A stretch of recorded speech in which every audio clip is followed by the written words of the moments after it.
हे एकादशी तुलसी तिलको दान, एकादशी तुलसी तिलको दान, हामीलाई पनि वैकुण्ठ लैजाऊ भगवान। एकादशी तुलसी तिलको दान, एकादशी तुलसी तिलको दान, हामीलाई पनि वैकुण्ठ लैजाऊ भगवान। एकादशी तुलसी तिलको दान, हामीलाई पनि वैकुण्ठ लैजाऊ भगवान, हामीलाई पनि वैकुण्ठ लैजाऊ भगवान।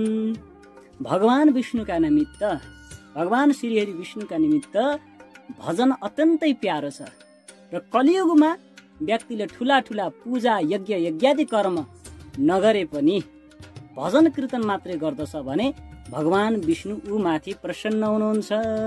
भगवान विष्णुका लागि अत्यन्त प्रिय छ भजन, तो भएको कारणले हामीहरू भजन गाउनु पर्दछ। कलौ केशव कीर्तनात्, अन्य अन्य युगहरूमा हामीहरूले अरू अरू कर्म गरे पनि यज्ञ तपस्याहरू गर्ने विधान थियो अरू कर्ममा, अरू युगमा। तर कलियुगमा कलौ केशव कीर्तनात्, जसले भगवान श्रीकृष्णको केशवको चाहिँ कीर्तन गाउँदछ त्यही नै सबैभन्दा ठुलो धर्म हुन्छ, त्यही नै सबैभन्दा ठुलो पुण्य हुन्छ, त्यही नै सबैभन्दा ठुलो धर्मको प्रचार हुन्छ भनिएको छ। त्यो भएको कारणले भजन गाउन लाज मान्न हुँदैन। भगवानका निमित्त भजन अत्यन्त प्रिय छ। जसरी भगवानका निमित्त भजन प्रिय छ त्यसै गरेर भगवानका निमित्त एकादशी उत्तिकै प्रिय छ। वर्षमा 24 वटा एकादशी पर्दछन् र कहिलेकाहीँ मलमासले गर्दाखेरि 2 वटा थपेर 26 वटा हुन्छन्। सकेसम्म मनुष्यहरूले 26 वटै एकादशी, वर्षमा पर्ने 24 वटै एकादशीको व्रत बस्नु पर्दछ। सकिएन भने पनि कम्तीमा 2 वटा एकादशीको व्रत त बस्नै पर्दछ। त्यो हो असारमा पर्ने हरिशयनी एकादशी, जसलाई तुलसी रोप्ने एकादशी भनिन्छ, त्यो एकादशी, र कार्तिकमा पर्ने हरिबोधनी एकादशी, हरिप्रबोधनी एकादशी, ठुली एकादशी भनिन्छ, जसलाई तुलसी विवाह गराइदिने एकादशी भनिन्छ। यो 2 वटा एकादशी पनि मानिसले बस्दैन भने त्यसको मनुष्य चोला भएर जन्मिएको त्यो चोला धिक्कार छ भनेर भनिएको छ। त्यस्ता मानिसहरूलाई धिक्कार छ, तीहरू अधम हुन् भनेर भनिएको छ। त्यो भएको कारणले हामीहरू कम्तीमा पनि यो 2 वटा एकादशीको व्रत बस्नुपर्दछ।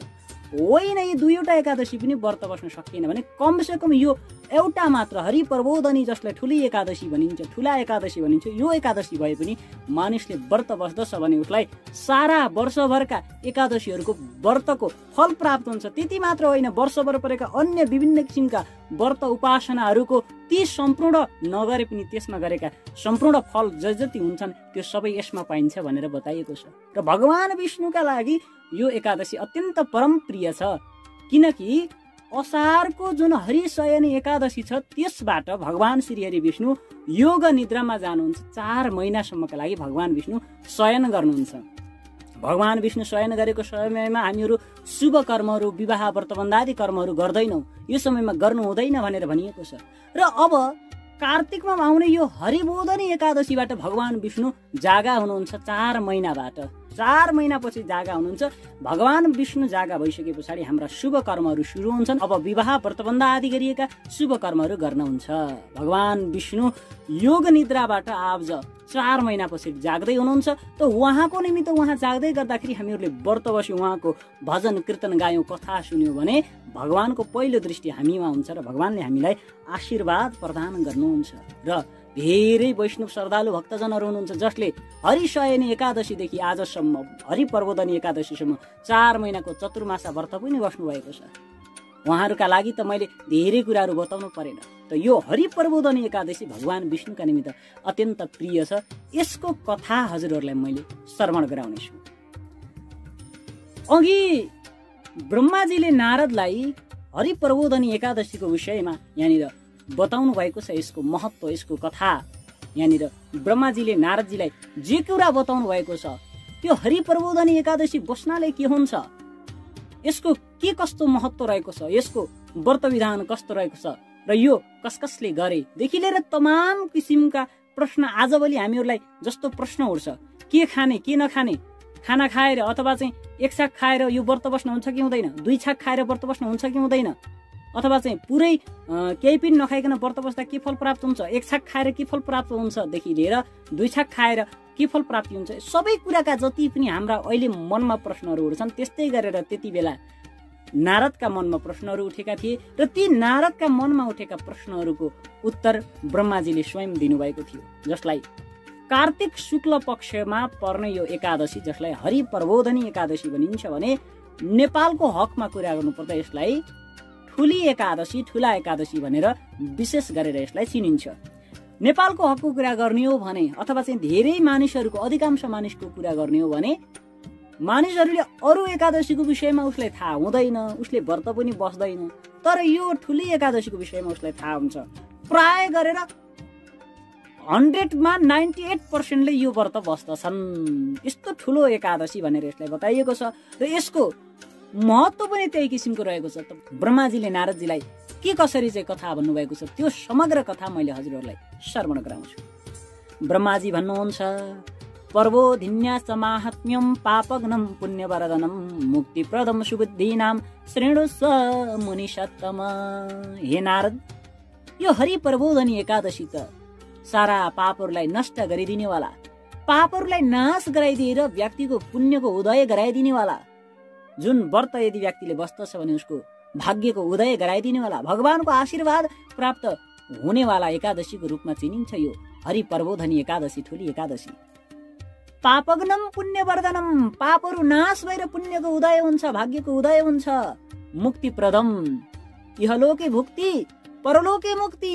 यो लोकमा रौन्जेलसम्म भुक्ति भनेको चाहिँ सम्पूर्ण किसिमका हामीहरूले भोगहरू गर्न पाउँछौँ, सुख यश कीर्ति सुख शान्ति प्राप्त हुन्छ। व्यक्तिले जे मनले चाहेर यो व्रत बस्दछ त्यही कुराको प्राप्ति हुन्छ र यो लोकलाई छोडेर गइसके पछाडि, प्रधाम गइसके पछाडि उसको मुक्ति हुन्छ, मोक्ष प्राप्त गर्दछ, भगवान विष्णुको सान्निध्यता प्राप्त गर्दछ, भगवान विष्णुको विष्णु लोक प्राप्त गर्दछ।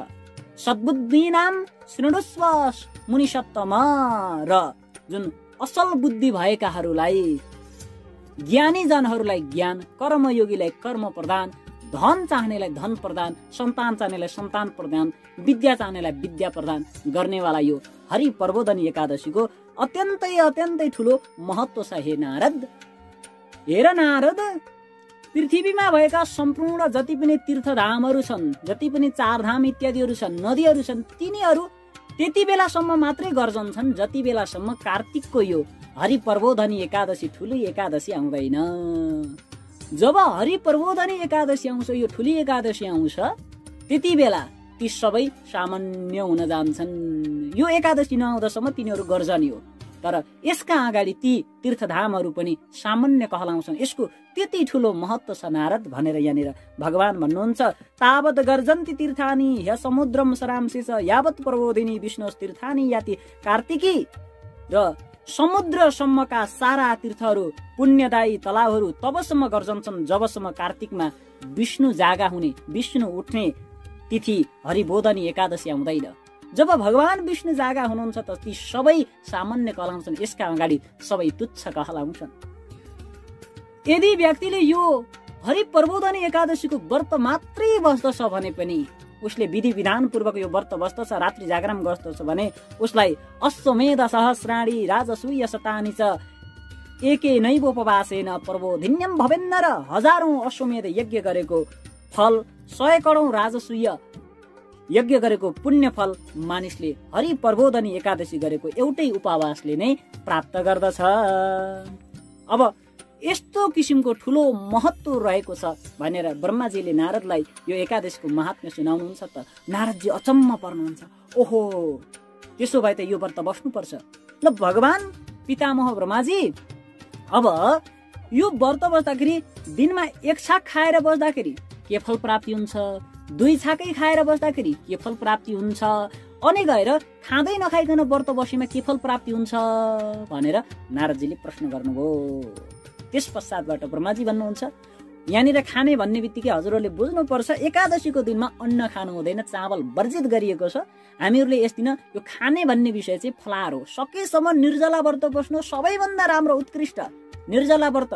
तपाईका यदि कुनै कठिन कामनाहरू छन्, तपाईको चाहिँ यो मलाई प्राप्त भए हुन्थ्यो भन्ने छ भने तपाईले निर्जला व्रत बस्नुभयो भने 100% तपाईलाई भगवानले पुर्याउनु हुनेछ। त्यो तपाईको त्यो कामना पूरा हुनेछ निर्जला व्रत बस्नु होला। होइन भने तपाईले शरीरलाई हेरेर पनि शरीर माध्यम खलु धर्म शास्त्रम, पहिला शरीर बचाउने त्यसपछि अरू कुरा शास्त्र बचाउने भनेको छ। तपाईँको कारणले शरीरलाई हेर्दै हामीहरूले फलहरू लिएर विभिन्न किसिमका सिङ्गडा सकरखण्ड विभिन्न किसिमका फलहरू लिएर पनि हामीहरू व्रत बस्न सक्छौँ। त्यो फलाहार लिँदै गर्दा पनि एक छाक मात्रै फलाहार लिएर व्रत बस्दाखेरि के फल प्राप्ति हुन्छ, 2 छाकै फलाहार लिएर व्रत बस्दा के फल प्राप्ति हुन्छ भन्ने विषयमा नारदले प्रश्न गर्नुभयो। हामीहरूले व्रत बस्ने हो, व्रत बस्दाखेरि फलाहार शरीर थाम्नका निमित्त गर्ने हो, व्रता गर्ने होइन। व्रता फलफुल खाइयो, व्रता गरियो भने व्रतको फल पाइँदैन आमा बुवा दिदीबहिनीहरू। यो कुरा हामीहरूले जान्नु पर्दछ। व्रत हुनु पर्दछ, व्रता होइन, यो कुरा जान्नु पर्दछ। नारदजीले यस किसिमको प्रश्न सोधिसके पछाडि पितामह ब्रह्माजी भन्नुहुन्छ, जसले एक छाक मात्रै खाएर यो व्रत बस्दछ उसका एक जन्मका पापहरू नाश भएर जान्छन्। जसले 2 छाक खाएरै यो व्रत बस्दछ, रात्रि जागरण गर्दछ, उसका 2 जन्मका पापहरू नाश भएर जान्छन्। जसले अहोरात्र केही पनि नखाइकन यो व्रत बस्दछ, रात्रि जागरण गर्दछ, उसका 7 जन्मदेखि जम्मा भएका पापहरू नाश भएर जान्छन्। हेर्नुहोस् त, यस्तो ठुलो महत्व छ। तपाईँको कारणले हामीहरूले यस दिन केही नखाइकन व्रत बस्नु अत्यन्तै राम्रो हुन्छ। पुत्र नारद ब्रह्माजी भन्नुहुन्छ, ए छोरा बाबु नारद, जुन कुरा दुर्लभ छ, जुन कुरा तिमीले पाउनै सक्दैनौ, तिमीलाई त्यस्तो लाग्छ, जुन पाइँदै नपाइने छ र जो तिनै लोकमा देखिँदैन, तिमीले देखेका छैनौ र आफूले चिताउँदै नचिताएको वस्तु पनि यो एकादशीको व्रत बस्नाले पाइन्छ। सारा कुराहरू पाइन्छ, यसबाट नपाइने भन्ने केही पनि छैन। जसरी मेरु र मन्दराचल पर्वत, थाहा छ तपाईलाई, मेरु र मन्दराचल पर्वत भनेका सबैभन्दा ठुला ठुला पर्वतहरू अन्तर्गत पर्दछन्। यति ठुला ठुला पर्वत जस्तै गरेर तपाईका पापहरू थुप्रिएका छन् भने पनि ती सारा पापहरूलाई हरि प्रबोधनी एकादशीको एउटै व्रतले सखा पार्दछ। र हजारौं पूर्व जन्मदेखि, अघिल्लो पूर्व जन्म, 1 जन्मका कुरा होइनन्, 2 जन्मका कुरा होइनन् कि हजारौं पूर्व जन्मदेखि कमाएर थुपारिएका जुन दुष्कर्महरू छन्, हामीले कमाएका ती पाप कर्महरू छन्, ती सबै पाप कर्महरू प्रबोधनीमा गरिएको रात्रि जागरणले, यो ठुला एकादशीमा गरिएको रात्रि जागरणले तीहरू रुवाको राशिलाई आगोले जडाए जसरी दाउरोमा चाहिँ कपास हाल्दै पछाडि कसरी जडाउँछ, त्यसै गरेर भस्म हुँदै जान्छन्। यसले ती पापहरूलाई भस्म पारिदिन्छ भनेर भनिएको छ। ब्रह्माजी भन्नुहुन्छ, हे मुनिश्रेष्ठ, जो मानिसले आफ्ना इच्छाले अथवा चाहिँ श्रद्धाले विधिपूर्वक हरि प्रबोधनी एकादशीको व्रत पूजा उपासना गर्दछ, उपवास रहने काम गर्दछ, उसले पुराका पुरा भने बमोजिमको फल प्राप्ति गर्दछ। भनेको उसका मनोकामनाहरू आँटे ताकेको क्षेत्रमा ऊ सफल हुन्छ, उसका मनोकामना भगवानले पुर्याइदिनुहुन्छ। र जो मनुष्य यो असल पुण्य कर्म गर्दछ, हे नारद, त्यसले यस दिनमा चाहिँ थोरै मात्रै पनि पुण्यका कामहरू गर्दछ भने त्यसलाई मेरु र मन्दराचल पर्वत जस्तै ठुलो ठुलो फल भगवानले प्रदान गर्नुहुन्छ। र जो मानिसले चाहिँ विधि विधान नमानिकन आफ्नो मनोमानी किसिमले, अघि मैले भनेको थिएँ नि व्रता भनेर, त्यस्तो किसिमले व्रता गरेर चाहिँ, व्रत होइन कि व्रता गरेर यो यदि गर्दछ भने त्यसले फेरि फल पाउँदैन, त्यो व्रत बस्नु मात्रै हुन्छ। त्यो भएको कारणले विधि नियम हुनुपर्छ, व्रत हुनुपर्छ, व्रता हुनु हुँदैन। र जो जनहरू छन् जो सन्ध्या गर्दैनन्, बिहान उठेर भगवानको दर्शन गर्दैनन्, बिहान उठेर आफ्नो गुरु मन्त्र गायत्री मन्त्र जप्दैनन्, त्यो गुरु मन्त्र गायत्री मन्त्र जप्ने कार्यलाई सन्ध्या भनिन्छ। त्यो सन्ध्या नगर्ने जनहरू, व्रतबन्धका नियम भङ्ग गर्ने मानिसहरू, ईश्वर नमान्ने नास्तिकहरू, वेदको निन्दा गर्ने मानिसहरू, धर्मशास्त्रको खण्डन गर्ने मानिसहरू, त्यस्ता पापी जनहरूको शरीरमा धर्म कहिल्यै हुँदैन। तिनीहरूमा धर्म भन्ने हुँदैन, दया भन्ने हुँदैन। त्यस्तै गरेर अर्काको स्त्रीमा भोगविलास गर्नेवालाहरू, पटमूर्खहरू, कृतज्ञहरू, अरूले उपकार गरेको नबुझ्ने, अर्काले आफूलाई दया गरेको छ कि माया गरेको छ कि हेपेको छ कि ऊ चाहिँ क्यारे छ भन्ने नबुझ्ने यस्ता कृतज्ञहरू, महाठगहरू, भ्रष्टाचारीहरू, यस्ता प्राणीका शरीरमा पनि धर्म रहन सक्दैन नारद भनेर भगवान भन्नुहुन्छ। र ब्राह्मण होस् वा अन्य कुनै जुन चाहिँ श्रेष्ठ कथावाचक अथवा चाहिँ श्रेष्ठ मानिस होस् वा अन्य सामान्य मानिस जो परस्त्रीमा गएर चाहिँ गमन गर्दछ त्यस्ता मानिसहरू चण्डाल तुल्य हुन्छन्। परस्त्री सदवा होस् वा विधवा, ब्राह्मणीलाई यदि ब्राह्मणै पनि गमन गर्दछ भने पनि हे मुनि शार्दूल, तिनीहरू अघि बताएका जो पापहरू बताइएको छ ती पाप कर्म गर्नेहरूको वंशसहित नाश भएर जान्छ, त्यसको अपुताली पर्दछ। जसले वेदको निन्दा गर्दछ, जसले गुरु ब्राह्मण आमा बुवाको अपमान गर्दछ, जसले वेद शास्त्रको खण्डन गर्दछ, जसले कसैले व्रत बसेको छ त्यसको व्रत भङ्ग गराइदिने काम गर्दछ, जसले परस्त्रीमा गमन गर्दछ, जो कृतज्ञ छ, पटमूर्ख छ, भ्रष्टाचारी छ, त्यस्ताको वंशनाश भएर जान्छ, अपुताली पर्दछ भनेर भगवान भन्नुहुन्छ। यहाँनिर 16औं श्लोकमा सभत्रिका वा विधवाम ब्राह्मणी ब्राह्मणो यदि सेवते मुनि शार्दूल सान्वयो यदि साक्षयम सन्ततिर्न भवितस्य फलम जन्मार्जितम नहि। त्यसलाई सन्तान हुँदैनन्। जो अधम ब्राह्मण अर्काकी स्त्रीलाई गमन गर्दछ, जो ब्राह्मण भनेको त शिक्षा दीक्षा दिनेहरूलाई नलेज दिने मानिसले नै यस्तो किसिमको गलत कामहरू गर्दछ भने त्यसको त जन्म जन्मान्तरसम्म त्यसको कमाएका त्यो पुण्य पनि नाश भएर जान्छ र जन्म जन्मान्तरसम्म त्यसलाई सन्तान हुँदैनन्, बच्चा बच्ची हुँदैनन् भनिएको छ। र जसले गुरुको साथमा वा ब्राह्मणको साथमा जो जनले चाहिँ घमण्ड गरेर चाहिँ बस्दछ, जसले घमण्ड गर्दछ, गुरुको बुवाआमाको र ब्राह्मणको साथमा कहिले पनि घमण्ड गर्नु हुँदैन। यी भनेका साक्षात देवी देवता स्वरूप हुन्। त्यो भएको कारणले यिनको अगाडि जसले घमण्ड गर्दछ त्यसको पुण्य तत्काल नाश भएर जान्छ। त्यस्तो जन जीवनमा कहिल्यै पनि धनी हुन सक्दैन, त्यो धन वा सन्तति प्राप्त गर्न सक्दैन। यी दुईवटा कुराले दुखी रहन्छ। सदाचार नगर्ने मानिसहरूले वेश्या गमन गर्ने पुरुषहरूको तथा दुष्टको सङ्गत वा सेवा गर्ने त्यस्ता मानिसहरूको मुख देख्ने बित्तिकै धर्मले पनि मुख फेर्दछ। त्यस्ताहरूलाई धर्मले पनि रुचाउँदैन। हे श्रेष्ठ राज, हे नारद, हे पुत्र, जो जन पतित नीचहरूका साथमा संगत गर्दछ, पतित नीच जनको साथमा संगत गर्नु हुँदैन, दुष्टको संगत गर्नु हुँदैन।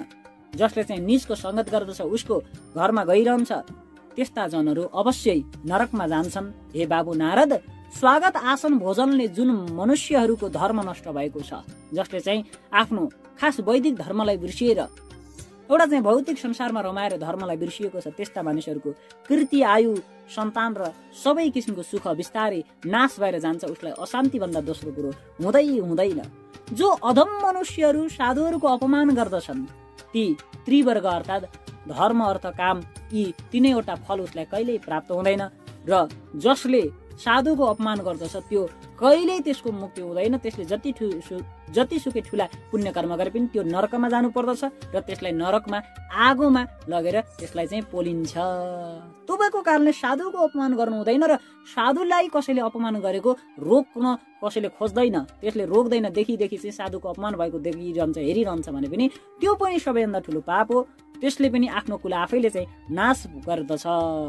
जसले चाहिँ साधुको अपमान भएको देखेको छ र त्यसलाई रोक्दैन भने त्यसको पनि विनाश हुन्छ भनेको छ। भ्रष्ट आचार र विचार हुने जनको, चुगुलखोरी गर्ने जनको, महामूर्खको, पटमूर्खको, यस्ता मानिसहरूले जतिसुकै ठुलो दान हवन गरे पनि, व्रत उपासना गरे पनि असल गति हुन सक्दैन। त्यसकारण मनुष्यहरूले आफ्नो कल्याण चाहन्छ भने, आफ्नो कल्याण यो लोकमा पनि होस् परलोकमा पनि होस् भनेर चाहन्छ भने त्यस्ता मानिसहरूले कुनै पनि लोकद्वारा निन्दा गरिने अथवा चाहिँ शास्त्रद्वारा नगर्न भनेका कर्महरू गर्नु हुँदैन। मानिस सधैँभरि सदाचारी भएर रहनु पर्दछ, जसले गर्दाखेरि धर्मको नाश हुँदैन, धर्मको नाश हुने काम गर्नु हुँदैन। जो मानिसहरूले, हे पुत्र नारद, ब्रह्माजी भन्नुहुन्छ, हे छोरा, तन मनले म प्रबोधनीको व्रत गर्नेछु भन्ने ध्यान गरिरहन्छ, यो ठुला एकादशीको व्रत बस्दछु भन्दछ, चिताइरहन्छ मात्र भने पनि, व्रत बस्दछु मात्र भन्दछ भने पनि त्यसका जन्मौं जन्मान्तरका, यहाँ भनिएको छ 100 जन्म पहिलादेखिका पापहरू नाश भएर जान्छन्, चिताउँदछ भने मात्र पनि।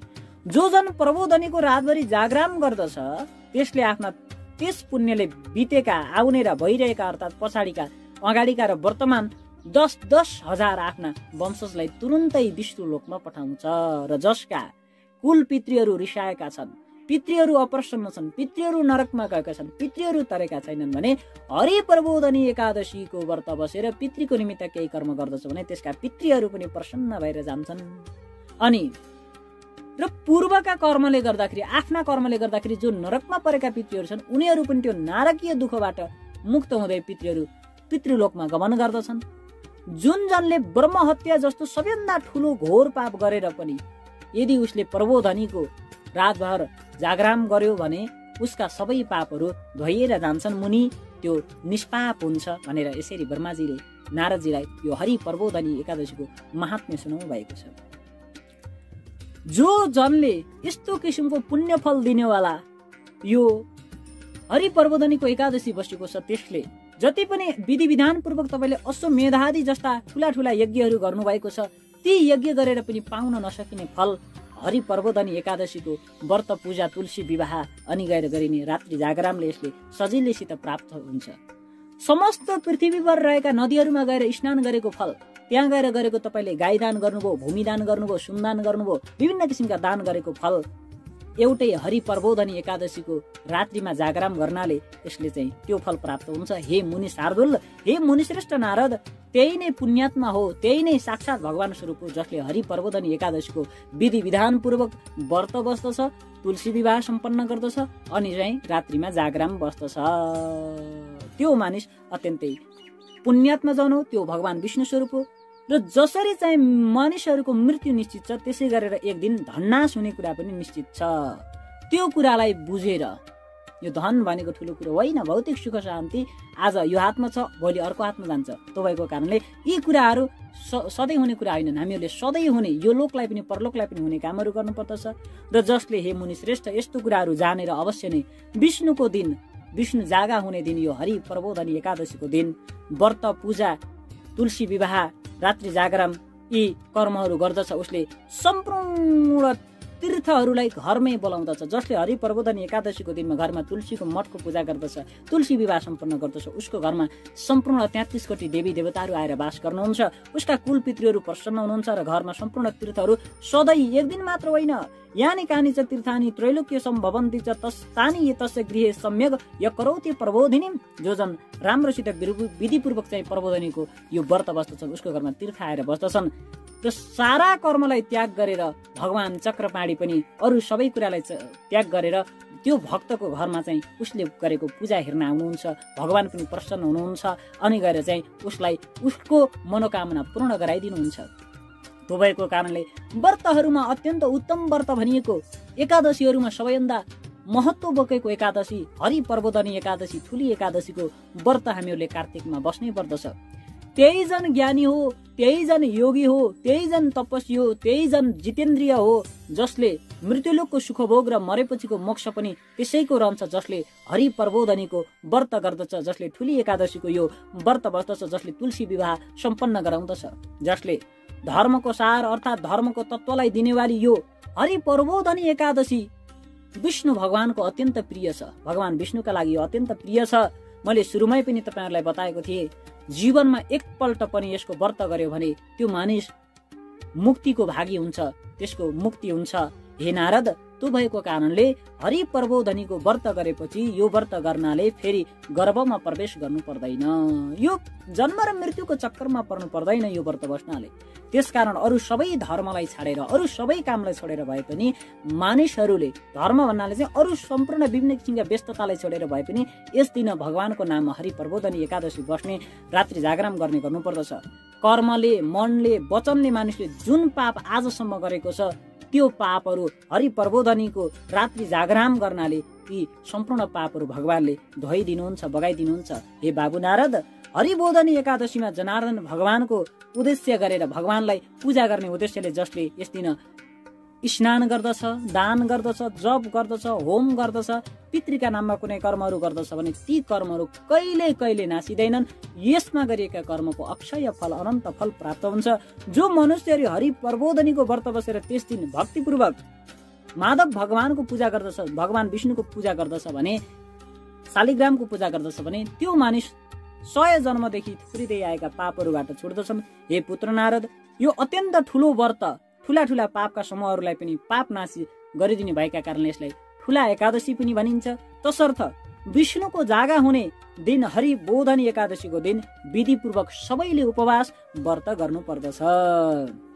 यस व्रतद्वारा भगवान जनार्दन भगवान श्री हरि विष्णुलाई सन्तुष्ट पारेर व्रतालुले सारा दिशाहरूलाई झलझल पार्दै भगवानको धाममा खटखटी जान्छन्, सबै भगवानको धाममा जान्छन्। हे श्रेष्ठ नारद, कार्तिकमा पर्ने यो हरि प्रबोधन एकादशी कान्ति अथवा कृति, जसले चाहिँ कान्ति चाहन्छ, कृति चाहन्छ, समाजमा मान सम्मान चाहन्छ, यश ऐश्वर्य चाहन्छ, जसले चाहिँ घरमा सुख शान्ति चाहन्छ, त्यसले यो व्रत परिश्रमपूर्वक बस्नै पर्दछ। हे बाबु नारद, बालक कालमा यौवन अवस्थामा तथा बुढो भएपछि पनि मानिसले जुन पापहरू गरेर चाहिँ सयौं हजारौं करोडौं पापहरू थुपारेको छ, त्यो पापहरू हरि प्रबोधनी एकादशीको व्रतले नाश भएर जान्छन्। ती पापहरू चाहे अहिले तत्काल चाहिँ ताजा हुन् अथवा चाहिँ पुराना हुन् अथवा चाहिँ भनौँ गुप्त हुन्, ती पापहरू भगवानलाई लागेकोहरू कसैलाई थाहा छैनन्। त्यस्ता पापहरू यदि छन् भने पनि हरि प्रबोधनी एकादशीको दिनमा भगवान विष्णुको पूजा गरेर जसले चाहिँ यो व्रत बस्दछ, तुलसी विवाह सम्पन्न गर्दछ, उसको ती पापहरू पनि नाश भएर जान्छन्। र यस एकादशीको व्रत जसले बस्दछ, हरिको पूजा गर्दछ, त्यसलाई हरिप्रबोधनी एकादशीले भगवान विष्णुले धन धान्य थुपारिदिनुहुन्छ, पुण्य बढाइदिनुहुन्छ भने ठुला ठुला पापहरूलाई नाश गराइदिनुहुन्छ। त्यो भएको कारणले गर्दाखेरि यो भक्तिपूर्वक यो व्रत बस्नु पर्दछ। र जसले भक्तिपूर्वक यो व्रत बस्दछ उसलाई कुनै पनि कुरा चाहिँ दुर्लभ हुँदैन, नपाउने भन्ने कुरा केही हुँदैन। उसका मनका आँटेका ताकेका कुराहरू उसलाई प्राप्त हुन्छ। यस्तोसम्म भनिएको छ कि सूर्य चन्द्र ग्रहणको समयमा दान गरिएको जुन ध्यान गरिएको फल छ, त्यसको दान गरेको फल हामीहरूले यो हरिबोधन एकादशीको दिनमा चाहिँ दान गर्दाखेरि त्यो भन्दा यहाँनिर बताइएको छ 1000 गुणा बेसी फल पाइन्छ। चन्द्र सूर्यो परागे च यत्फलम प्रकृतितम तत्सहस्र गुणम प्रोक्तम पूर्वदिन्यम तु जागरत। यस दिन चाहिँ रात्रि जागरण गरेर चाहिँ दान इत्यादिहरू गर्दाखेरि 1000 गुणा बढी फल प्राप्त हुन्छ।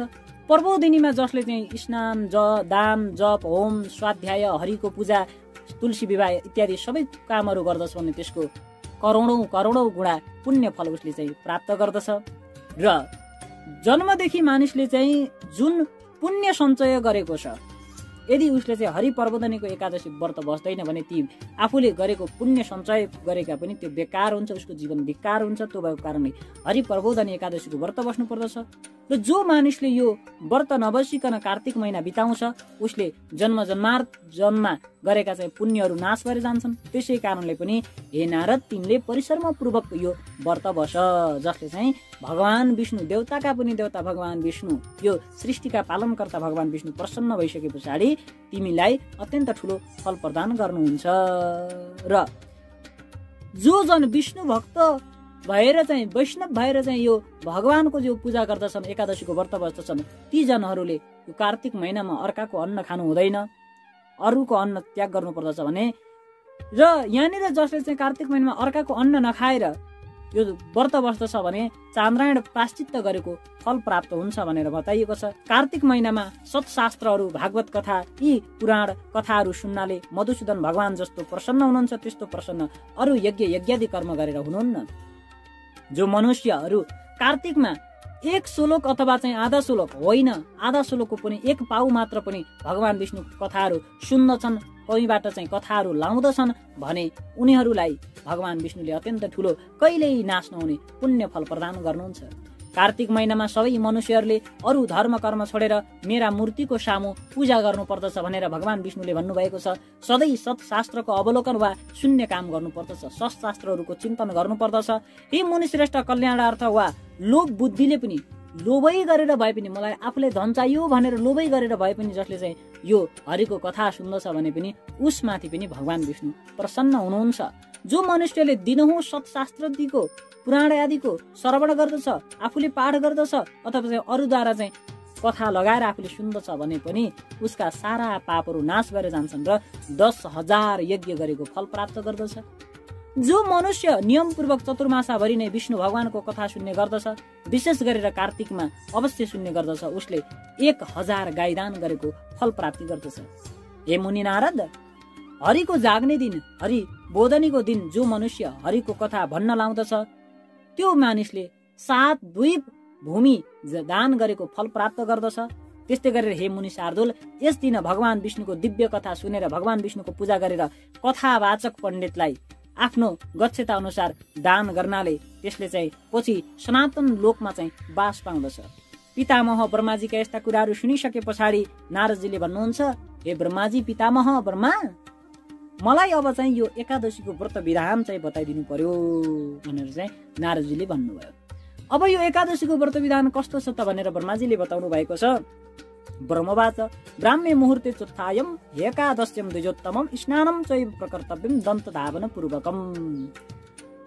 ब्रह्माजी भन्नुहुन्छ, एकादशीको दिन हामीहरू ब्रह्म मुहूर्त अर्थात् रात्रि 2 घडी छ भन्ने समयमा सूर्योदय हुनुभन्दा पहिला नै हामीहरू उठेर चाहिँ विधि विधान पूर्वक पहिला सुरुमा दन्त धावन गर्नु पर्दछ। दन्त धावन गरिसके पछाडि नदी पोखरी कुवा अथवा चाहिँ तलाउमा अथवा चाहिँ भएन भने घरमै पनि तीर्थ जल मिसाएर नुहाउनु पर्दछ। नुहाइसके पछाडि चोखा वस्त्रहरू सफा वस्त्रहरू लगाउनु पर्दछ। विवाहिता महिलाहरूले आफ्नो पूर्ण श्रृङ्गार गर्नु पर्दछ। अनि त्यस पश्चातबाट सबैभन्दा सुरुमा भगवान सूर्यलाई अर्घदान गर्नु पर्दछ। सूर्य भगवान पनि विष्णुको स्वरूप हुनुहुन्छ, जसलाई सूर्य नारायण भनिन्छ। ओम सूर्य नारायणाय नमः भन्दै भगवान सूर्यलाई अर्घदान गर्नु पर्दछ। अर्घदान गरिसके पछाडि आफ्नो गुरु मन्त्र गायत्री मन्त्र जप गर्दै भगवान विष्णुको बिहानमा विशेष रूपमा चाहिँ पूजा गर्नु पर्दछ। केशवको पूजा गरिसके पछाडि चरित्रहरू उहाँका कथाहरू श्रवण गर्नु पर्दछ। भगवान केशवको पूजा गर्नुभन्दा पहिला हामीहरूले भगवानसँग प्रार्थना गर्नु पर्दछ। हे श्रीहरि विष्णु, आज मैले केही पनि नखाइकन आज अन्नको त्याग गरेर हजुरको पूजा गर्दैछु। आज हजुरको व्रत बस्दैछु। मेरो शरीरको जिम्मा हजुरलाई लगाएको छु। भगवान मेरो रक्षा गरी बक्सेला। म हजुरको पूजा गर्दछु। हजुर, आज मैले जानी नजानी आफूले जे जसरी जाने त्यसरी पूजा गर्दैछु। हजुर म उपर प्रसन्न रहनुहोला, मेरो घर उपर प्रसन्न रहनुहोला, मेरो परिवारमा सुख शान्ति समृद्धि प्रदान गर्नुहोला भनेर भगवानको सबैभन्दा सुरुमा प्रार्थना गर्ने। प्रार्थना गरिसके पछाडि जसरी चाहिँ हामीहरूले भगवान विष्णुका फोटा मूर्तिहरू देखेका छौँ, शङ्ख चक्र गदा पद्म, ती सहितले धारण भएको जसरी चाहिँ भगवान विष्णुको हामीले एउटा चित्र हामीहरूले देखेका छौँ, त्यही किसिमको चित्र हामीले शङ्ख चक्र गदा पद्म धारण गरेको भगवान विष्णुलाई स्मरण गर्दै भगवानको ध्यान गर्ने। ओम नमो भगवते वासुदेवाय। यो 12 मन्त्र भगवान विष्णुको लागि अत्यन्त प्रिय छ। तपाईँको कारणले यस्तै कमलगट्टको माला अथवा तुलसीको माला अथवा अन्य मालाले भगवानको एकैछिन ओम नमो भगवते वासुदेवाय मन्त्र जप गर्ने अनि भगवानको फुलहरू लिएर प्रशस्त फुलहरू लिएर भगवानको प्रार्थना गर्ने। ओम नारायणं नमस्कृत्यं नरं चैव नरोत्तमं देवीं सरस्वतीं व्यासं ततो जयमुदीरयत्। कस्तूरी तिलकं ललाटपटले वक्षस्थले कौस्तुभं नासाग्रे वरमुक्तिकं करतले वेणुकरे कङ्कणं सर्वाङ्गे हरिचन्दनं सुललितं कण्ठे च मुक्तावली गोपस्त्री परिवेष्टितो विजयते गोपालचूडामणि। अस्ति स्वस्तरुणे कराग्रविगलं कल्पप्रसूनाप्लुतं वस्तु प्रस्तुतवेणुनादलहरि निर्व्याड निर्व्याकुलं शस्त्रशस्त्रनिबद्धनि विविलसद् गोपी सहस्रावृतम् हस्तन्यास्तनतापवर्गमखिलो दारं किशोराकृति सच्चिदानन्दरूपाय विश्वोत्पत्त्यादिहेतवे तापत्रय विनाशाय श्रीकृष्णाय वयं नुमः। तापत्रय विनाशाय श्रीकृष्णाय वयं नुमः। त्वमेव माता च पिता त्वमेव बन्धुश्च सखा त्वमेव विद्यां द्रविडं त्वमेव सर्वं मम देवदेव त्वमेव सर्वं मम देवदेव। यसरी भगवानका प्रार्थनाहरू गर्दै आफूले जानेका मन्त्रहरू भन्दै अरू नजाने हे गोविन्द हे अच्युत हे कृष्ण भनेर यसरी यी नामहरू जप्दै तपाईँले भगवानको प्रार्थना गर्ने। प्रार्थना गरिसके पछाडि भगवानका मूर्तिहरू हुनुहुन्छ भने भगवानलाई स्नान गराउने पूजा गराउने। नेपालको हकको कुरा गर्नु पर्दा तुलसी विवाह विशेष गरेर बेलुकामा गर्ने भएको कारणले यो हामीहरूले तुलसी विवाह भगवानको विशेष पूजा आराधना बेलुका गर्दछौँ। दिनभर हामीहरूले केही नखाने असन कुराहरू नखाने अब सकेसम्म निर्जला व्रत बस्ने, नभए फलाहार लिएर चाहिँ व्रत बस्न सकियो। र आज तुलसीको मठलाई सफा गर्ने, तुलसीको मठलाई सिँगार्ने, तुलसीको मिल्छ पाउनुहुन्छ भने 5वटा लिङ्ग ल्याएर तुलसीको 4वटा कुनामा 4वटा लिङ्ग अनि एउटा ईशान्य कोणमा गरेर 5वटा लिङ्ग त्यहाँनिर चाहिँ राखिदिने। अनि त्यस पश्चात चाहिँ फुलहरूले, मालाहरूले तुलसीको मठलाई झकिझकाउ गराउने अनि तुलसीको मठ अगाडि 3वटा अष्टदल हाल्ने, त्यसमा टपरीमा चामल राखेर दियो कलश गणेशको स्थापना गर्ने, छेउैमा भगवान विष्णुको लागि स्थापना गर्नको लागि अष्टदल कमल बनाएर त्यसमाथि भगवान विष्णुको विग्रहलाई राख्ने। यति तयारी गरिसके पछाडि दिनभर भगवानका भजन कीर्तनहरू गाउने, मन्दिरको दर्शन गर्ने, भगवानको मन्त्र जप गर्ने। आज जे गर्दा पनि, हिँड्दाखेरि, काम गर्दाखेरि, जे गर्दाखेरि पनि ओम नमो भगवते वासुदेवाय यस किसिमको मन्त्र जप गर्ने। यसरी आफ्नो चित्तलाई भगवानमा अर्पण गर्दै भगवान विष्णुको नजिकै रहेर हरिकीर्तन गर्दै भगवानको पूजा गर्नुपर्दछ। अनि साँझ पख हामीहरूले तुलसीको विवाहका निमित्त सबैभन्दा सुरुमा हामीहरूले त्यहाँनिर पूजा गर्नका लागि कर्मपात्र, अर्घ, पञ्चामृत, तुलसी जल, शुद्ध जल, स्नान जलदेखि लिएर सबै कुराहरू, पूजा सामग्रीहरू तयारी गर्ने। तुलसी मातालाई आज तुलसी माताको र भगवान विष्णुको विशेष विवाह गराइदिने भएको कारणले आज हामीहरूले जसरी हामीले हाम्रो घरमा छोराछोरीको विवाह मण्डप सिँगार्छौँ त्यसै गरेर त्यहाँको विवाह मण्डपलाई सिँगार्ने। अनि त्यस पश्चातबाट त्यहाँनिर सबैभन्दा सुरुमा चाहिँ तपाईँले त्यो स्थानमा चाहिँ पवित्र जलहरू छर्किने, तुलसी मातालाई प्रसन्न पार्न चढाउनका लागि श्रृङ्गार सामग्री, साडी, चोली, वस्त्रहरू लिएर आउने। अनि सबैभन्दा सुरुमा कर्मपात्रको जलले सङ्कल्प गर्ने, हातमा जल लिने। अनि हे गोविन्द, हे तुलसी, आज मैले हरि प्रबोधनी एकादशीको व्रत बसेको छु, जानी नजानी मेरो व्रतबाट तपाईँहरू प्रसन्न हुनुहोला। जानी नजानी आज मैले तुलसी विवाह सम्पन्न गराउँदैछु, मेरो यो कर्मबाट हजुरहरू प्रसन्न हुनुहोला र मैले गरेका गल्ती अपराधहरूलाई क्षमा गर्दै ममाथि पुण्य प्रदान गर्नुहोला, ममाथि भक्ति प्रदान गर्नुहोला, ममाथि प्रेम प्रदान गर्नुहोला। हजुरको भक्ति, हजुरको प्रेमको म सदा सदा सदा आशामा छु। हजुरको प्रेमको लागि म सधैँ पर्खिबसेको छु, सधैँ कुरिराखेको छु। हे भगवान, हजुरको भजन कीर्तन गर्न पाइयोस्, हजुरमाथि प्रेम गर्न पाइयोस्, हजुरको भक्ति गर्न पाइयोस् प्रभु भनेर भगवानको प्रार्थना गरेर त्यो सङ्कल्प गरेको जल भगवान विष्णुको अगाडि, तुलसीको मठ अगाडि छोडिदिने। त्यसपश्चात सबैभन्दा सुरुमा दियो बाल्ने, दियोको पूजा गर्ने, गणेशको पूजा गर्ने, कलशको पूजा गर्ने। त्यस पश्चातबाट अब त्यहाँ यदि शालिग्राम भगवान हुनुहुन्छ अथवा चाहिँ भगवान विष्णुका मूर्ति इत्यादिहरू छन् भने उहाँहरूलाई स्नान गराउनु पर्छ। दुध, दही, घिउ, मह, चिनीले छुट्टा छुट्टै स्नान गराउने, तीर्थको जलले स्नान गराएर स्नान गराइसके पछाडि सफा चोखो वस्त्रले भगवानलाई पुछेर वस्त्रहरू लगाइदिने, भगवानलाई वस्त्र लगाइदिने, चन्दन लगाइदिने। अनि गरी यतापट्टि तुलसी मातालाई पनि पञ्चामृत सबै कुराहरू, अर्घ सबै कुराहरू चढाउने, पूजा गर्ने। अनि भगवान विष्णुलाई पहिला श्रृङ्गार गर्ने, भगवान विष्णुको श्रृङ्गार गरेर सकिसके पछाडि तुलसी माताको श्रृङ्गार गर्ने। तुलसी मातालाई एउटा माला चढाइदिने, भगवान विष्णुलाई पनि एउटा माला चढाइदिने, तुलसी पत्रहरू चढाउने, विभिन्न किसिमका आफूले ल्याएका चिजहरू चढाउने, जनै, सुपारी, दक्षिणा इत्यादिहरू सबै कुराहरू चढाउने, फलहरू चढाउने, दक्षिणाहरू चढाउने। अनि त्यस पश्चात माता तुलसीलाई तपाईँले श्रृङ्गार गर्न सक्नुहुन्छ, ल्याएका चुनौरी वस्त्रहरू लगाइदिन सक्नुहुन्छ, ऐना, काइयो इत्यादिहरू त्यहीँनिर राखिदिन सक्नुहुन्छ। यो गरिसके पछाडि अब हामीहरूले भगवान विष्णु र तुलसीको स्वयम्वर गर्नुपर्दछ। सबैभन्दा सुरुमा त्यहाँ भएका भगवान विष्णुलाई लगाइदिएको माला तुलसी मातालाई लगाइदिने, अनि तुलसी मातालाई लगाइदिएको माला भगवान विष्णुलाई लगाइदिएर भगवानले स्वयम्वर गर्नुभयो भन्ने भाव प्रकट गर्ने। स्वयम्वर गरिसके पछाडि हामीहरूले अब कन्याको जल खानु पर्दछ। त्यो भएको कारणले कन्याको जल खानका निमित्त अब सबैभन्दा सुरुमा तुलसीको हाँगानिर गएर 3 पटकसम्म जल खाने। जल खाइसके पछाडि अब कन्यादान गर्नुपर्दछ। थोरै तिलाइन जल, कुस पानी जल लिएर चाहिँ तुलसीको हाँगामा गएर सङ्कल्प गर्ने, आफ्नो नाम, गोत्र, घर परिवारको नाम, गोत्र लिने। अनि आज हे प्रभु, हे तुलसी, 4 महिनासम्म हुर्काएर आज मैले तिमीलाई आज भगवान विष्णुको साथमा विवाह गराइदिँदैछु।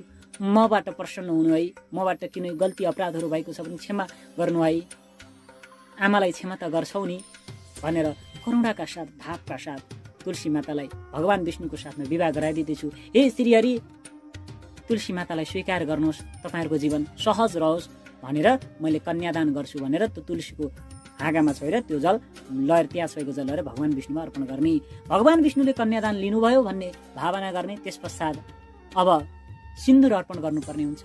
भगवान विष्णुले माता तुलसीलाई सिन्दुर हाल्दै हुनुहुन्छ भन्ने भाव गरेर अलिकति सिन्दुर लिने र भगवान विष्णुलाई अर्पण गरेर तुलसी मातालाई 3 पटकसम्म चढाइदिने। त्यस पश्चात अब हामीहरूले सिन्दुर हालिसके पछाडि 7 परिक्रमा गर्ने प्रचलन छ। त्यही अनुसार भगवान विष्णुको फोटा मूर्ति जे छ त्यसलाई लिएर घर परिवारका सबै सदस्यहरूले घण्टी शङ्ख चक्र घण्टी शङ्ख इत्यादिहरू बजाउँदै तुलसीको 7 पटकसम्म परिक्रमा गरेर ल्याएर भगवानलाई त्यही स्थानमा राख्ने। अनि त्यस पश्चात ल हजुरहरूको विवाह सम्पन्न भयो, हजुरहरू प्रसन्न हुनुहोला, म उपर प्रसन्न हुनुहोला, हाम्रो घरमा सुख शान्ति वर्षा गराउनुहोला, मबाट भएका कुनै पनि गल्तीहरू छन् भने त्यसलाई क्षमा गर्नुहोला भनेर भगवानसित प्रार्थना गरेर अब धूप गर्ने, अगरबत्ती बाल्ने, अनि त्यसपछिबाट घिउमा भिजाएका बत्तीहरू बालिदिने। अनि त्यस पश्चातबाट अब भगवान विष्णुका लागि बनाएका नैवेद्यहरू चढाउने। के नैवेद्य बनाउनु भएको छ? नैवेद्य चढाउँदा तुलसी पत्र राखेर भगवानलाई चढाउने। आज तुलसी टिप्नु हुँदैन, भुइँमा खसेका अथवा चाहिँ मन्जरीहरू भगवानलाई अर्पण गर्न सक्नुहुन्छ। नैवेद्य अर्पण गरिसके पछाडि भगवानलाई जल चढाउने। जल चढाइसके पछाडि हामीहरूले आरती गर्ने, भगवानको भव्य रूपमा आरती गर्ने, भगवानको पुष्पाञ्जली गर्ने, क्षमा प्रार्थना माग्ने। अनि यसरी हामीहरूले तुलसी विवाह सम्पन्न गर्न सक्छौँ। अब त्यो दिन रातभरि हरि विष्णुको गाना बजाएर अथवा चाहिँ भजन कीर्तन गाएर हामीहरूले कथा श्रवणहरू गरेर रात्रि जागरण गर्नुपर्दछ। त्यो त्यस्तो पुण्यात्मा पुरुष जसले तिनै लोक प्राप्त गर्दछ, तिनै लोकको अधिपति भएर पछि गएर बस्न पाउँदछ भनेर यसरी हरिबोधनी एकादशीको व्रतविधि बताउँदै ब्रह्माजीले नारदलाई भन्नुहुन्छ, कार्तिकको हरिबोधनीमा धेरै फलफुल, धेरै फल, कपुर र अरू कुमकुमहरूले हरिको पूजा गर्नुपर्दछ, फलफुलहरूले पूजा गर्नुपर्दछ।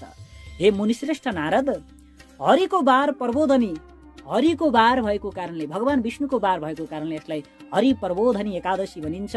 यस दिनमा, एकादशीको दिनमा पूजा नगरिकन हामीहरूले अरू कामहरू गर्नु हुँदैन। यस दिन पूजा गर्दैन भने त्यो मान्छे भगवान विष्णुसित कहिले पनि प्रसन्न हुनु हुँदैन। र यस दिनमा हामीहरूले भुलेर पनि पाप कर्महरू गर्नु हुँदैन। किनकि अघि नै भनियो कि जस्तो सुकै ठुला पाप कर्महरू पनि हरि प्रबोधनी एकादशीको दिनमा व्रत बस्नाले नाश हुन्छन्। अब तपाईँले यसै दिन, जुन दिन व्रत बस्नाले पुराना पापहरू नाश हुन्छन्, त्यसै दिन जो पाप गर्नुभयो भने त्यसको कहिले पनि नाश हुँदैनन्। ती पापहरूले तपाईँलाई ठुलो हानि नोक्सानी गर्छन्। तपाईँको कारणले यस दिनमा पापहरू नगर्नु। हरि प्रबोधनी एकादशीमा जागरण गर्दाखेरि रातभरि नै जसरी नाना प्रकारका राम्रा फलहरूले हरिको पूजा गर्नु, बिहान शङ्खमा जल, चन्दन, फूल, दूध, दही, चिनी, घिउ, मह हालेर पूजा गरी भगवान श्री हरि विष्णुलाई अर्घ प्रदान गर्नु। यसरी अर्घ प्रदान गर्न सकिन्छ हामीले। भगवान विष्णुलाई आज अर्घ प्रदान गर्दाखेरि शास्त्रमा भनिएको छ के त भन्दाखेरि, फलेर नाना विरेर द्रव्यै पर्वोधिन्यम तु जागरे संकेतोयम समादाय हेर्बोदेयो जनार्दने यत्फलम सर्वतीर्थेषु सर्वदानेषु यत्फलम तत्फलम कोटि गुणितम दत्वार्घ्यम बोधवासरे। यस दिनमा हामीहरूले भगवान विष्णुलाई विशेष अर्घ प्रदान गर्दाखेरि शङ्खद्वारा चाहिँ अर्घ प्रदान गर्नु राम्रो हुन्छ। शङ्खमा जल, चन्दन, फूल, दूध, दही, चिनी, घिउ, मह हालेर हामीहरूले भगवानलाई अर्घ प्रदान गर्नुपर्दछ।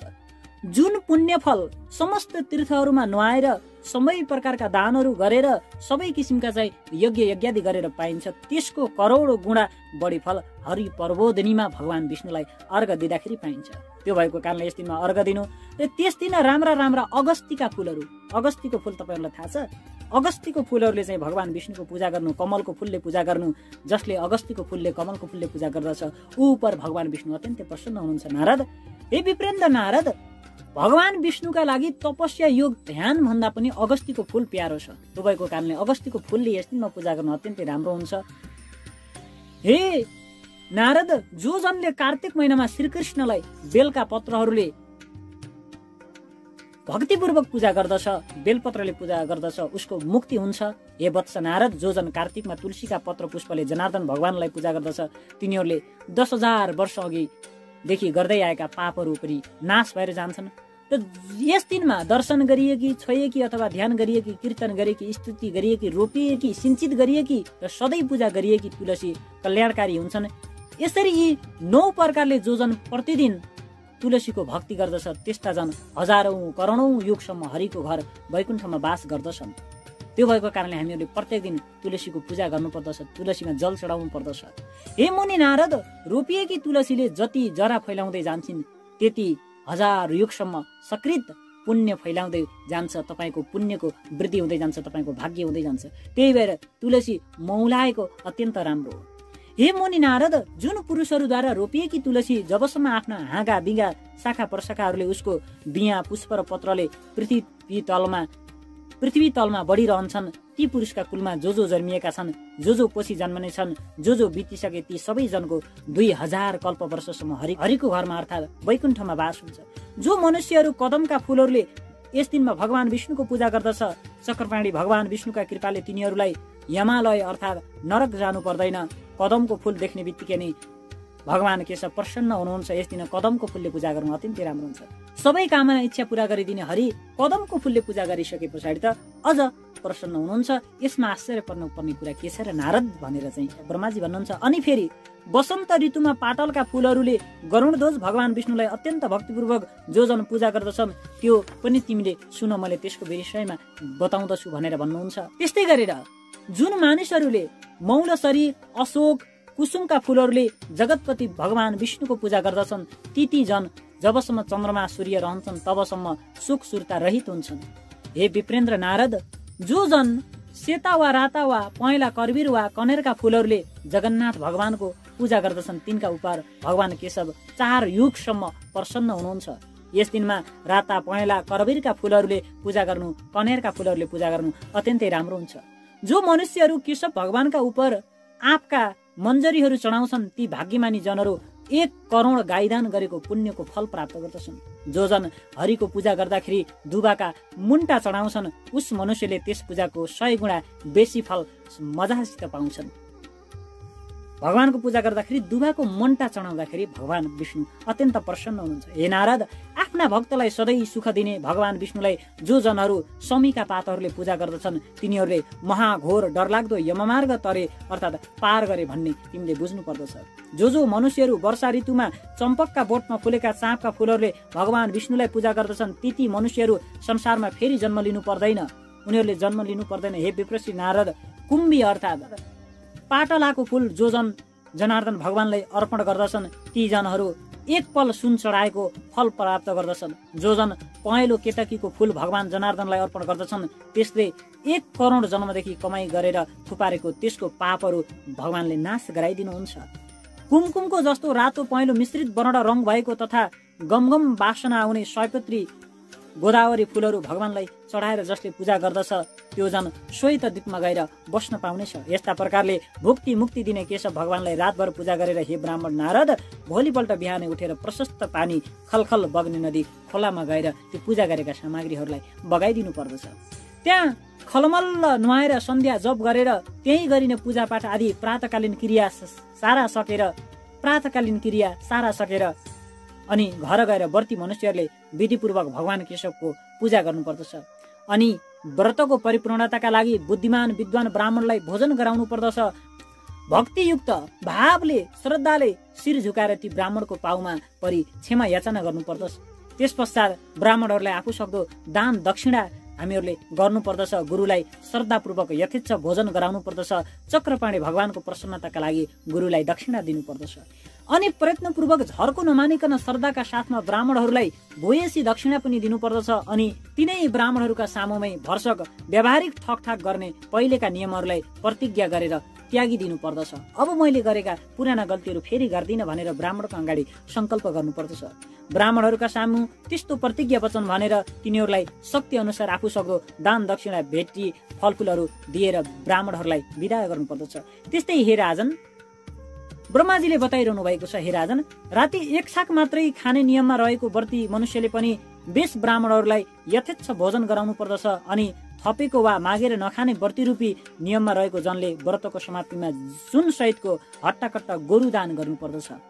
चतुर्मासभरि मासु नखाने व्रत जुन जनले गरेको छ उसले व्रत समाप्तिमा दक्षिणा सहित गाईदान गर्नुपर्दछ। चतुर्मासभरि जुन मनुष्यले अमलाले नुहाउने व्रत गरेको छ उसले व्रत समाप्तिमा दही र महदान गर्नुपर्दछ। अनि जसले चतुर्मासभरि फल मात्र खाएर बस्छु भन्ने नियम लिएको छ, हे राजन, व्रतको समाप्तिमा उसले फलहरूकै दान गर्नुपर्दछ। हे राजन, तेल दान गर्नु भनेको ठाउँमा घिउ दान गरे पनि हुन्छ अनि घिउ दानको बदलामा गाईको दुध दान गरे पनि हुन्छ। हे राजन, जहाँ धान्य दान गर्नु भनिएको छ त्यसको बदलामा मसिना चामल दान गर्न पनि मिल्दछ।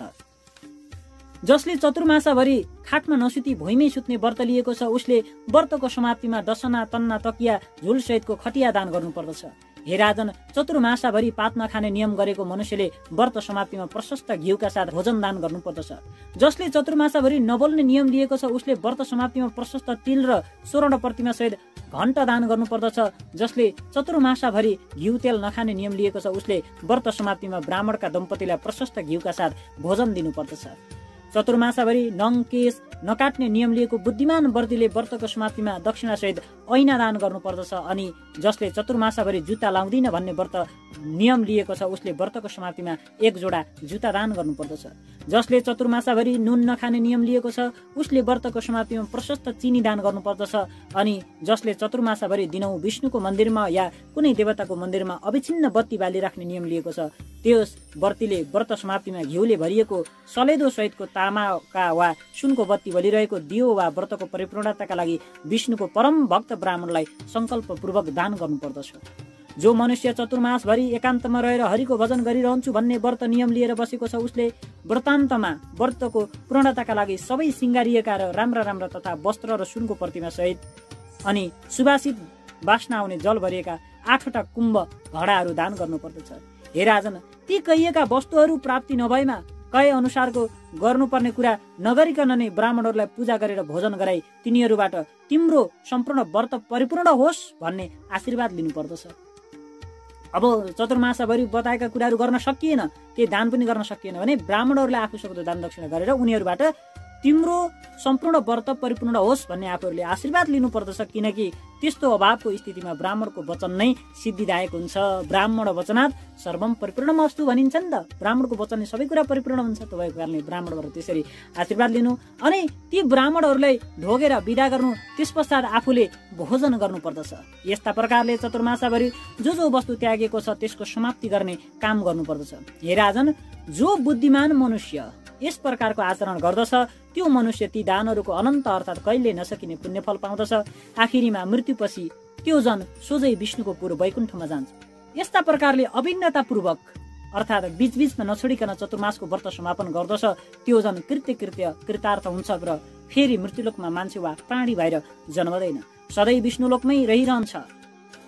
र हे महिपाल राजन, यी सबै कुरा विधिपूर्वक अर्थात् बताए बमोजिम गर्यो भने व्रत यानि चतुर्मासको नियम परिपूर्ण हुन्छ। तर यदि ती व्रत गलत तरिकाले अर्थात् आफ्ना मनमानीले गर्यो भने त्यसको व्रत अर्को जन्ममा मृत्युलोकमा अन्धो वा कोडी भएर जन्मनु पर्दछ। हामीहरूले व्रत बसिसके पछाडि विधि विधान रूपमा गर्नुपर्दछ भनेर यसरी ब्रह्माजीले हरि प्रबोधनी एकादशी ठुली एकादशीको महत्व, यो व्रतको विधान र चतुर्मास व्रत बसेकाहरूले यस दिन चतुर्मास व्रतको समापन कसरी गर्ने भन्ने विषयमा नारदजीलाई बताउनुहुन्छ। यता यही कथा भगवान श्रीकृष्णले राजा युधिष्ठिरलाई सुनाउनु भएको हुन्छ। भगवान श्रीकृष्ण भन्नुहुन्छ, हे राजन युधिष्ठिर, यहाँ तिमीले मलाई जे कुरा सोध्यौ त्यो सारा कुरा मैले तिमीलाई बेली विस्तारपूर्वक तिमीलाई मैले बताएँ। यो मैले तिमीलाई सुनाएको 24औं एकादशीको महात्म्य जो जन कार्तिकभरि पाठ गर्दछ अथवा कथावाचक पवित्र संयमी ब्राह्मणद्वारा सुन्दछ उसले 1000 गाईदान गरेको फल प्राप्त गर्दछ भनेर भगवान श्रीकृष्णले युधिष्ठिरलाई हरि प्रबोधनी एकादशीको व्रत महात्म्य सुनाउनु भयो। त्यस पश्चात गुरु परम्पराबाट हुँदै हुँदै हुँदै हुँदै हामीहरूलाई पनि गुरुहरूले बताए अनुसार हजुरहरूलाई मैले व्रत कथा श्रवण गराएँ। पक्कै पनि यो व्रत कथा सुनिसके पछाडि तपाईँलाई आनन्द आएको छ भन्ने मैले महसुस गरेको छु। यतिन्जेलसम्म हामीहरूलाई हेरेर व्रत कथा सुनेर साथ दिनुभएकोमा तपाईँहरूप्रति हृदयन्त नमन अनि हृदयन्त धन्यवाद टक्राउँदै आजको बसाइबाट भने म बिदा हुन्छु। हस्त नमस्कार। जय श्री राधे, जय श्री कृष्ण।